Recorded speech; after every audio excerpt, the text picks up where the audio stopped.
好，持續要來關心到的是這一場，再來看到是美伊戰事哦。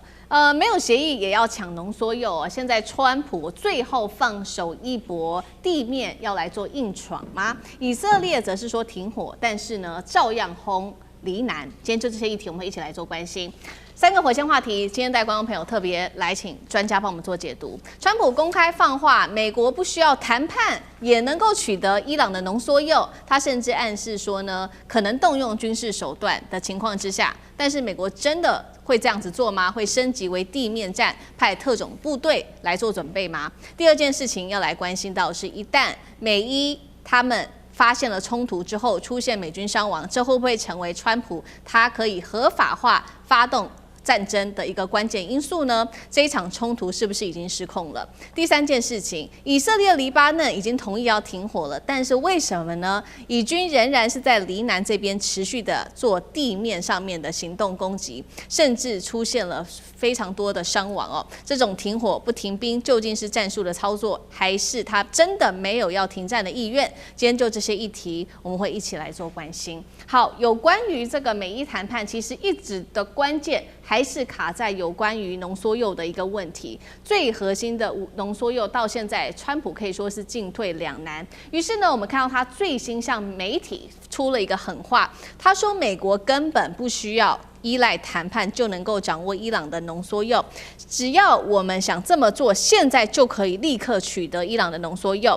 他還說呢，伊朗的地下核設施已經遭到重創了，要把裡面的東西取出來，全世界就是2個國家做得到，一個是美國，一個是中國大陸做得到。那麼更關鍵的是呢，伊朗的濃縮鈾，它因為大家知道它深埋在底下，而且地形非常的複雜，防衛又變得非常的嚴謹。美國要取得，現在說光空襲是絕對不夠的，真的得派出地面部隊。但問題來了，川普想要打，但是美國國內會讓川普去打嗎？因為我們知道呢，眾院最新通過了是說要讓伊朗撤軍的相關表決，決定要不可以再對伊朗行動了。川普聽到這個表決之後是非常的生氣，他痛批這一項表決就是代表不愛國。那他也放狠話說，如果伊朗真的殺害美軍人員，他就會考慮來重新開闢一個新戰線。好，陷入兩難的川普到底會不會奮力一搏，派地面部隊來深入伊朗奪取濃縮鈾？如果真的去打的話，他的挑戰跟困難，張將軍怎麼看？我認為困難度蠻高的，要有幾個條件形成，才能奪取在伊朗內部，尤其是他在德黑蘭南部伊斯法罕的，埋在山洞這個山洞裡面的這個濃縮鈾。第一個要有制空權，制空權目前美國沒問題，有制空權，但是後面就不行了。第一個主攻部隊一定要有主攻部隊，就進攻伊斯法罕，你要空降也可以，海軍亂隊上去也行。但是問題是，你這個主攻部隊後續的戰力如何是個問題。主攻部隊還要有佯動部隊，為什麼？這個佯動是要做欺敵用的，還有一個牽制作戰，你才可以。不然主攻部隊，你萬一伊朗大軍集結怎麼辦？你要牽制住啊，要牽制作戰啊，佯動要這邊做襲擾，還有一個助攻部隊要產生。這樣子，這個戰略展開並不是那麼容易。那美國有沒有辦法面面俱到？你牽制作戰、佯動作戰、助攻部隊，可不可以讓主攻部隊達到戰略目的？問題出在這個地方。我認為美國遇到3個困難。第一個，後勤夠不夠？你後勤夠不要打哦，打一打之後我彈藥不夠嘞。你後面的後繼乏力耶，剛開始都一擊奏效，好像這個軍威浩蕩啊，這個軍事盛大啊，但你後面沒有後勤不行哦。這個伊朗的面積更那麼大。它又是在戰略中樞，又不在沿海，你可以快去快走。你不是，你會現在泥淖怎麼辦？對不對？會不會變成阿富汗戰爭第2？我認為不要完全排除。第2個，代價人要多大？你今天如果是有人有俘虜被抓，或者是這個海軍陸戰隊或空降師、空降軍，或者後續的美國陸軍上去，你要多大的犧牲代價？川普不喜歡犧牲。那你這個川普就要考量，川普的思維就會比較保守。我有個犧牲被伊朗打的話，我就準備要發動戰爭。我發現他對人命是很重視的。那第3個，美國絕對採取的是閃擊戰，快去快回，兵貴神速，未睹巧之久也。但是閃擊戰沒有奏效，就變成持久戰，持久戰掉入泥淖當中，你有沒有辦法脫身？問題就來了，是在這個地方。所以我們砍掉去奪龍，美國有這個能力啦，但是你犧牲，你就我剛才講的，你要付出多大代價？後勤夠不夠？好，他的戰略運輸部隊要就位，戰略運輸，對不對？戰略運輸一定要到就位啊，你才可以啊。那這個包含這個陸軍的空降師，還有陸軍的部隊、海軍陸戰隊，還有空軍的掌握整個戰區的制空權，通通都要到位啊。美國有這個能力，我認為美國有這個能力啊，有，但是我認為這個代價太大，你要去考量到伊斯法罕是身在伊朗的心臟中心，你可以投入，但是撤退的困難度比投入的困難度來得高，美國就要評估這方面的代價跟風險。好，那同樣的問題，聶老師又怎麼看呢？尤其最近可以說這個美伊之間有非常多零星的衝突啦。我们看到不管是無人機啊，或者是說飛彈、港口、油輪被轟炸等等，很多都只是一些比較零星的衝突。但是有沒有可能擦槍走火，進一步引發剛剛我們特別請教張將軍的，有沒有可能川普就說他要去奪這個濃縮鈾？您又怎麼看？為什麼只有零星的衝突呢？因為川普沒有辦法打大的戰爭嘛。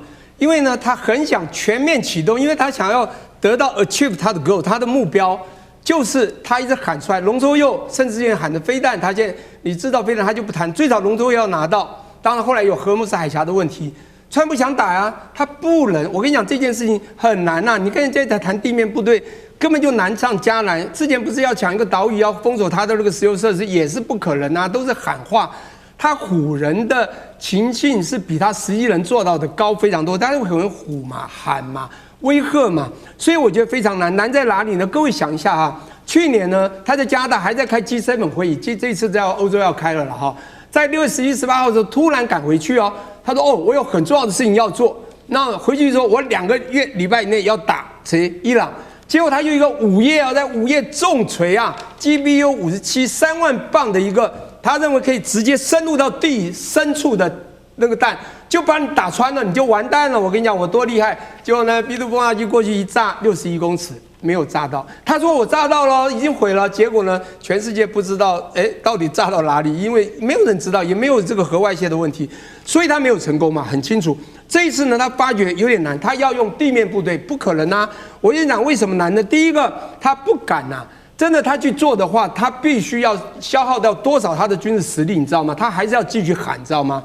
你知道他從打戰到4月7號到現在都是和談，談為什麼要零星的打？因為他不能再大型的打擊，因為不行也不能。不行的原因是因為1973年戰爭權利法已經限縮在黎根森總統當時在不該出兵、該收縮又出兵在柬埔寨的時候的那件事情，造成人家說國會有力量封鎖你三軍統帥該行有的最高行使權，所以他這個三軍統帥沒有錯啊，但是你現在還要打可以，你必須用所謂的為了防禦的撤退行為等等才能打，所以他每次打人家都說我是為了防禦，我是為了防禦，因為他不行，他能不能呢？也不能，他其實可以能哦，他如果能量能夠說服，就像我們的總統如果說服國會，他要做什麼都可以，他說不了國會，也就是參眾議員你說服不了，你就不能，為什麼？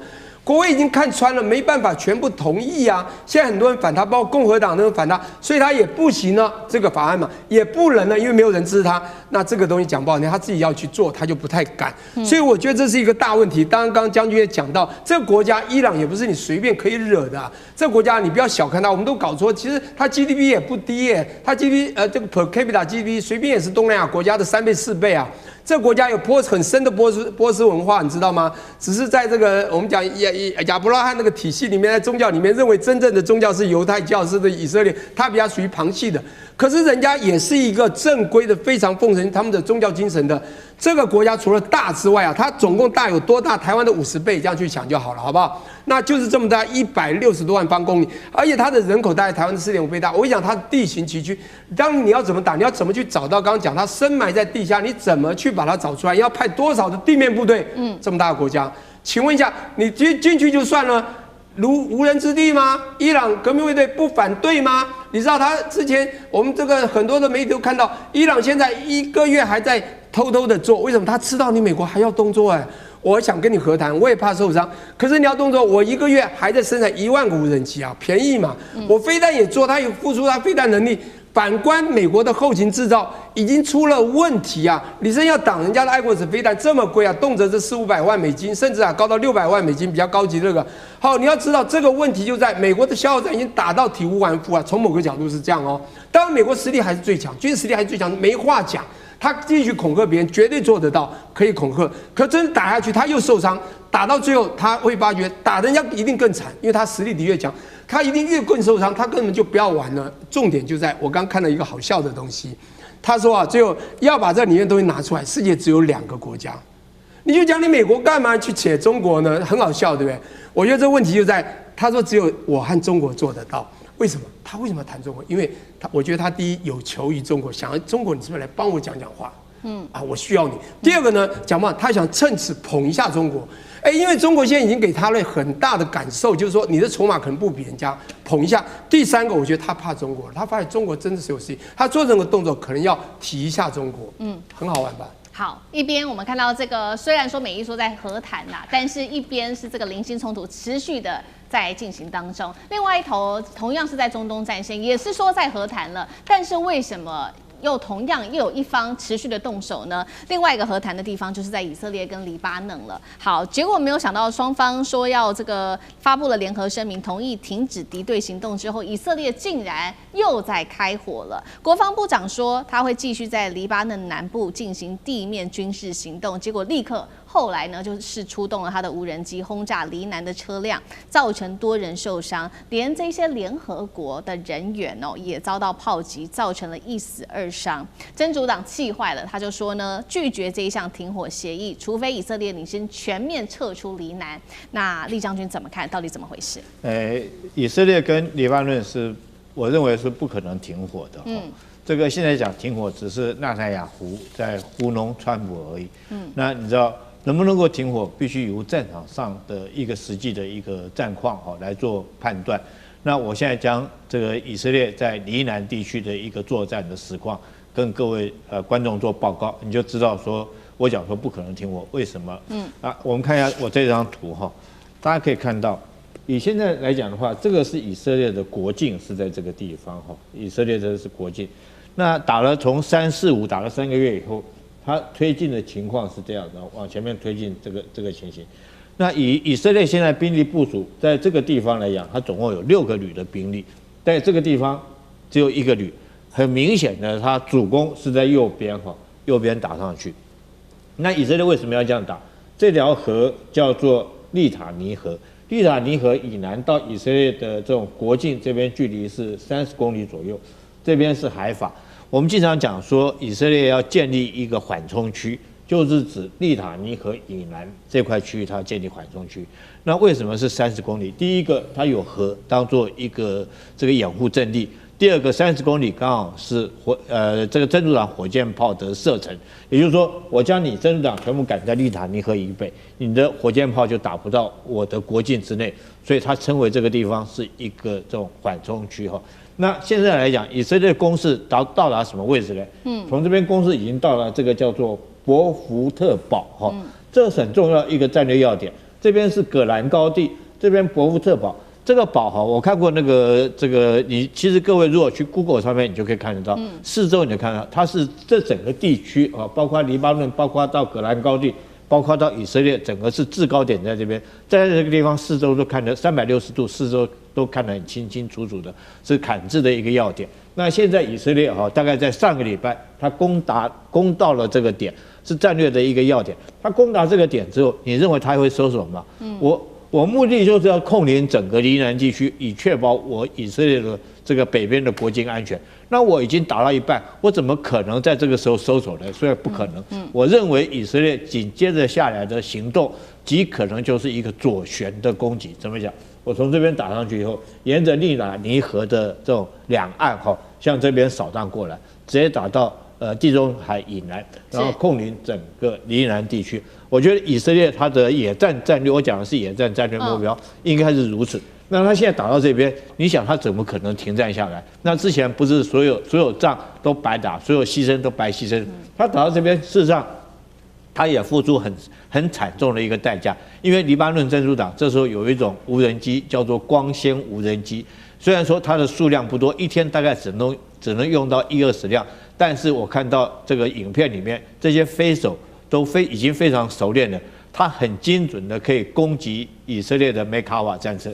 那在這個地方進攻到這個地方的時候，我們知道3月底在這個地方的時候，以色列的這個付出很慘重的一個代價，總共被擊滅了21輛坦克車，梅卡瓦戰車就是在這個地方。他現在攻到這個地方，你認為以色列有可能就收手就停火嗎？我覺得不可能。我認為他下一步是一個左旋的攻擊，直接佔領利塔尼河以南整個黎南地區，將這個地方的真主黨全部肅清，然後以確保他這個邊界的一個安全。我覺得這是他戰略目標。好，謝謝將軍。剛剛将軍給我們看的是将軍自己親手繪的一個軍事的戰情圖，那獨家的消息也提供給大丹縣的觀眾朋友。好，我們休息一下，馬上回來。地緣政治、美中之爭、戰略價值、強權崛起、小國生存。現在與未來，洞悉事件走向，掌握世界脈動，全球觀點。